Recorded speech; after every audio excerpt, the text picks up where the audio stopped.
Lorsque nous affirmons que les pyramides ont été construites par les Égyptiens noirs et que beaucoup d'inventions que les usurpateurs se sont frauduleusement appropriées sont d'origine afro-égyptienne, les néocolonialistes en perte de vitesse prétendent que ces réalisations appartiennent à un passé et que les Noirs ne seraient que des dormeurs d'esprit profitant des œuvres des autres.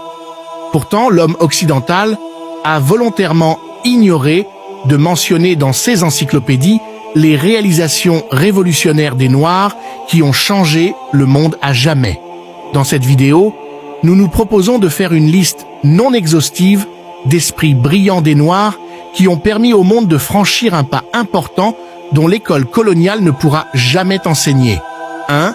Lewis Latimer, l'homme qui a permis au monde d'être éclairé en proposant l'usage du filament de carbone dans l'ampoule CE qui a prolongé sa durée de vie, qui était juste de 30 heures. Il a été à la base de l'électrification de Philadelphie et Montréal. 2.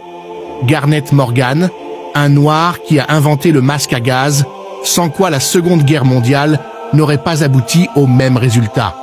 Il a aidé à sauver des vies. Il a aussi inventé les feux de signalisation. Cet homme vous a permis de contrôler le trafic routier. 3. Alexander Miles, il a inventé l'ascenseur. Vous insultez les Noirs, mais travaillez au 10e étage, en y accédant grâce au génie d'un homme noir. 4. John Stannard, qui a inventé le réfrigérateur. 5. John Smith a inventé les freins de voiture. 6. Lee Burridge et Newman ont créé la machine à écrire. 7. Cheikh Anta Diop a créé le dosage de la mélamine à partir de la peau. 8. William Woods a créé l'émetteur téléphonique, le four chaudière à vapeur, le système de télégraphie à induction, l'antenne parabolique et plein d'autres inventions. 9. William Purvis a inventé le stylo à encre. 10. Powell Johnson a inventé les lunettes de protection. 11. Jane Cook Wright, le premier à faire usage de la chimiothérapie contre le cancer. 12. Daniel Hale Williams, le premier à réussir une opération à cœur ouvert. 13. Philippe Emeagwali, l'homme qui détient le plus grand nombre des brevets en informatique. Il a mis au point plusieurs logiciels et a créé l'ordinateur le plus rapide avec 1,3 milliard de calculs par seconde. 14. James Lewis a créé l'antenne de détection par radar. C'est exactement ce qui arrive lorsque vous laissez le privilège à l'ennemi d'écrire votre propre histoire. Certains autres cerveaux africains se sont vus refuser des brevets juste parce que le néocolonialiste n'a pas digéré que l'homme noir s'adjuge le privilège d'avoir changé le monde.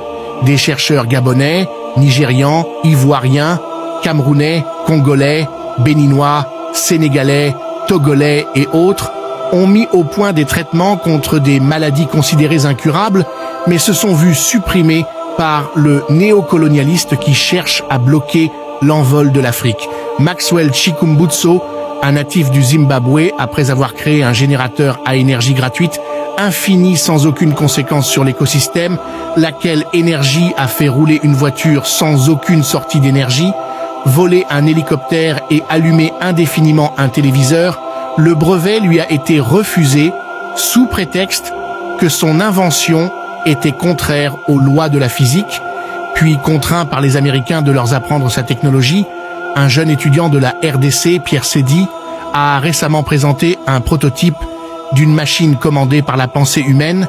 J'espère qu'une délégation venant de l'Occident l'a déjà contacté en vue de voler son invention pour s'en approprier comme ils l'ont fait avec notre histoire. Ainsi, nous constatons qu'à chaque fois qu'un Noir sur le continent met en place une invention révolutionnaire, il est soit supprimé, soit contraint de quitter le continent pour aller leur apprendre sa technologie, puis, n'ayant plus besoin de lui, le tue, puis s'approprie de sa création.